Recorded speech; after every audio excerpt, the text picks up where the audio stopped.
ಸ್ನೇಹಿತರೆ ನಮಸ್ಕಾರ, ಎಲ್ಲರಿಗೂ ಮತ್ತೊಂದು ವಿಡಿಯೋಗೆ ನಿಮ್ಮೆಲ್ಲರಿಗೂ ಸ್ವಾಗತ. ನೋಡಿ ಹೆಂಗಾಗ್ತದೆ ನೋಡಿ, ಹಿಡಿದು ತರೋಣ ಕರೆಕ್ಟಾಗಿ ಕಾಣಿಸಿದ್ಯಾ? ತರೋಣ. ಪ್ರಕೃತಿ ಸಾಕಷ್ಟು ರಹಸ್ಯಗಳ ದೊಡ್ಡ ತಾಣ, ಬಗೆದಷ್ಟು ಅಪೂರ್ವ ಸಂಗತಿಗಳು ಇಲ್ಲಿ ಕಾಣಿಸಿಕೊಳ್ಳುತ್ತವೆ. ಇಂತಹ ದೃಶ್ಯಗಳು ನಮ್ಮನ್ನು ಚಕಿತಗೊಳಿಸುತ್ತವೆ.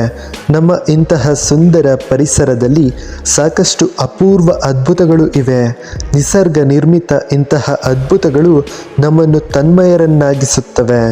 ಚಿತ್ರದುರ್ಗ ಜಿಲ್ಲೆಯ ಹೊಳಲೇಕೆರೆ ತಾಲೂಕಿನ ಲೋಕದೊಳಲು ಊರು ಗ್ರಾಮದ ದೊಡ್ಡಹೊಟ್ಟೆ ರಂಗನಾಥ ಸ್ವಾಮಿ ಬೆಟ್ಟದಲ್ಲಿ ಒಂದು ವಿಸ್ಮಯ ನಡೆಯುತ್ತದೆ. ದೊಡ್ಡಹೊಟ್ಟೆ ರಂಗನಾಥ ಸ್ವಾಮಿ ಬೆಟ್ಟದಲ್ಲಿರುವ ಬಂಡೆಯೊಂದು ಅಲುಗಾಡುತ್ತದೆ. ಈ ಬಂಡೆ ಅಲುಗಾಡುವ ದೃಶ್ಯ ಇದೀಗ ತುಂಬ ಸ್ಪಷ್ಟವಾಗಿ ಕಾಣಿಸುತ್ತದೆ. ಇದನ್ನು ರಂಗನಾಥ ಸ್ವಾಮಿಯ ಸಂದೇಶ ಎಂದು ಇಲ್ಲಿನ ಜನ ನಂಬುತ್ತಾರೆ. ತಮ್ಮ ಬೇಡಿಕೆಗಳನ್ನು ರಂಗನಾಥ ಸ್ವಾಮಿ ಈಡೇರಿಸುತ್ತಾನೆ ಎನ್ನುವುದನ್ನು ಈ ಬಂಡೆ ಮೂಲಕ ತಿಳಿಯಲಾಗುತ್ತದೆ. ಹಾಗಾದರೆ ಬಂಡೆ ಯಾವಾಗ ಅಲುಗಾಡುತ್ತದೆ? ಈ ಬಂಡೆ ಅಲುಗಾಡುವುದರ ಅರ್ಥವೇನು? ಈ ಬಂಡೆ ಹೇಳುವ ಭವಿಷ್ಯ ನಿಜವಾಗುತ್ತಾ? ಎಲ್ಲವನ್ನು ಈ ಒಂದು ವಿಡಿಯೋದಲ್ಲಿ ಕಂಪ್ಲೀಟ್ ಆಗಿ ತಿಳಿದುಕೊಳ್ಳೋಣ ಬನ್ನಿ.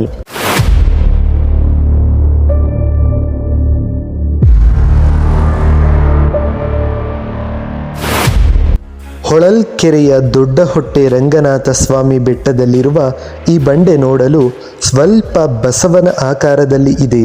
ಈ ಬಂಡೆ ಎಲ್ಲ ಸಮಯದಲ್ಲೂ ಅಲುಗಾಡುವುದಿಲ್ಲ. ಹಾಗೊಮ್ಮೆ ಅಲುಗಾಡಿದರೂ ಕೂಡ ಅದಕ್ಕೊಂದು ಅರ್ಥವಿರುತ್ತದೆ ಎಂದು ಇಲ್ಲಿನ ಜನ ಭಾವಿಸುತ್ತಾರೆ. ಬಂಡೆ ಬಳಿ ಬಂದು ಬೇಡಿಕೆಯನ್ನಿಟ್ಟರೆ ಆ ಬಂಡೆ ಆ ಬೇಡಿಕೆ ಪೂರ್ಣವಾಗುವ ಸಂದೇಶವನ್ನು ಅಲುಗಾಡುವ ಮೂಲಕ ನೀಡುತ್ತದೆ. ಈ ಸಂದೇಶವನ್ನು ಸಾಕ್ಷಾತ್ ರಂಗನಾಥ ಸ್ವಾಮಿಯೇ ನೀಡಿದ್ದಾನೆ ಎಂದು ಇಲ್ಲಿನ ಜನ ನಂಬುತ್ತಾರೆ. ಹಾಗಾದರೆ ಬಂಡೆ ಯಾವಾಗ ಅಲುಗಾಡುತ್ತದೆ ಎಂಬುದನ್ನು ಈಗ ತಿಳಿಯೋಣ ಬನ್ನಿ. ಇಲ್ಲಿ 3 ಕಡ್ಡಿ ಇಟ್ಟು ಇಲ್ಲೊಂದು ಆಮೇಲೆ ಚಿಗಣಿ ತಂಬಿಟ್ಟು ಎಲೆ ಅಡಿಕೆ ಇಟ್ಟು ಬಾಳೆಹಣ್ಣು ಇಟ್ಟು ಕಾಯಿ ಹೊಡೆದು ಪೂಜೆ ಮಾಡಿ 3 ಸಣ್ಣ ಸಣ್ಣ ಕಡ್ಡಿಗಳನ್ನು ಇಲ್ಲಿನ ಬಂಡೆ ಹಾಗೂ ನೆಲದ ನಡುವಿನ ಅಂತರದಲ್ಲಿ ಇಡಲಾಗುತ್ತದೆ. ಬಳಿಕ ಎಲೆ, ಅಡಿಕೆ, ತಂಬಿಟ್ಟು, ಬಾಳೆಹಣ್ಣು ಇಟ್ಟು ತೆಂಗಿನಕಾಯಿ ಒಡೆದು ಪೂಜೆ ಮಾಡಲಾಗುತ್ತದೆ. ಶ್ರದ್ಧೆ ಹಾಗೂ ಭಕ್ತಿಯಿಂದ ಬೇಡಿಕೊಂಡರೆ ಮಾತ್ರ ಈ ಬಂಡೆ ಅಲುಗಾಡುತ್ತದೆ. ಬಂಡೆ ಅಲುಗಾಡಿದ ವೇಳೆ ಆ ಸಣ್ಣ ಕಡ್ಡಿಗಳು ಮುರಿದು ಬಿದ್ದರೆ ಬೇಡಿಕೆ ಈಡೇರುವುದಿಲ್ಲ ಎನ್ನುವ ಅರ್ಥ.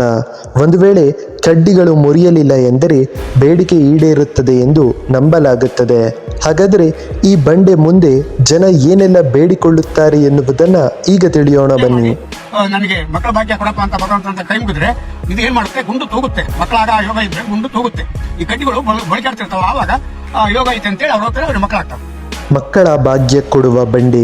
ಹೌದು ಸ್ನೇಹಿತರೆ, ಈ ಬಂಡೆ ಮುಂದೆ ಪೂಜೆ ಮಾಡಿ ಶ್ರದ್ಧೆ ಹಾಗೂ ಭಕ್ತಿಯಿಂದ ಬೇಡಿಕೊಂಡರೆ ಮಾತ್ರ ಬೇಡಿಕೆಗಳು ಈಡೇರುತ್ತವೆ. ಮಕ್ಕಳು ಆಗುವ ಯೋಗ ಇದ್ದರೆ ಈ ಬಂಡೆ ತೂಗುತ್ತದೆ. ಮಕ್ಕಳ ಭಾಗ್ಯ ಇದ್ದರೆ ಕಡ್ಡಿಗಳು ಕೂಡ ಮುರಿಯುವುದಿಲ್ಲ. ಈ ಬಂಡೆ ತೂಗಾಡಲು ಶುರು ಮಾಡಿ ಭೂಮಿ ಹಾಗೂ ಬಂಡೆಗೆ ಅಡ್ಡಲಾಗಿ ಇಟ್ಟ ಕಡ್ಡಿಗಳು ಮುರಿದೇ ಹೋದಲ್ಲಿ ಮಕ್ಕಳು ಆಗುವ ಯೋಗ ಇದೆ ಎಂದು ಇಲ್ಲಿನ ಜನ ನಂಬುತ್ತಾರೆ. ಹೀಗೆ ಬಂಡೆ ಭವಿಷ್ಯ ಕೇಳಿದ ಹಲವರು ಮಕ್ಕಳಾಗದ ಜನರಿಗೆ ಮಕ್ಕಳಾಗಿದೆ, ಜೊತೆಗೆ ಬೇಡಿಕೆಗಳು ಈಡೇರಿದೆ. ಹೀಗಾಗಿ ಈ ಬಂಡೆ ತೂಗಾಡುವುದರ ಮೇಲೆ ಜನರಿಗೆ ನಂಬಿಕೆ ಹೆಚ್ಚಾಗಿದೆ. ಅಲ್ಲದೆ ಈ ಬಂಡೆ ಪವಾಡವನ್ನು ಇನ್ನಷ್ಟು ತಿಳಿಯಲು ಜನ ಪರೀಕ್ಷೆಗೂ ಇಳಿದಿದ್ದಾರೆ. ಆದರೆ ಈ ಬಂಡೆ ಯಾಕೆ ಅಲುಗಾಡುತ್ತದೆ ಎಂದು ಇದಕ್ಕೆ ವೈಜ್ಞಾನಿಕ ಕಾರಣಗಳು ಇದೆಯಾ ಎನ್ನುವುದು ಮಾತ್ರ ಇಲ್ಲಿಯವರೆಗೂ ತಿಳಿದು ಬಂದಿಲ್ಲ. ಸ್ನೇಹಿತರೆ, ಇದರ ಬಗ್ಗೆ ನಿಮ್ಮ ಅನಿಸಿಕೆ ಏನು? ಕೆಳಗಡೆ ಕಾಮೆಂಟ್ ಮಾಡಿ ಮತ್ತು ನಮ್ಮದು ಚಾನಲ್ಗೆ ಸಬ್ಸ್ಕ್ರೈಬ್ ಮಾಡಿಕೊಡಿ ಮತ್ತು ಲೈಕ್ ಮಾಡಿ, ಶೇರ್ ಮಾಡಿ, ಕಾಮೆಂಟ್ ಮಾಡಿ. ಮತ್ತೆ ಸಿಗೋಣ ಮುಂದಿನ ವಿಡಿಯೋದಲ್ಲಿ.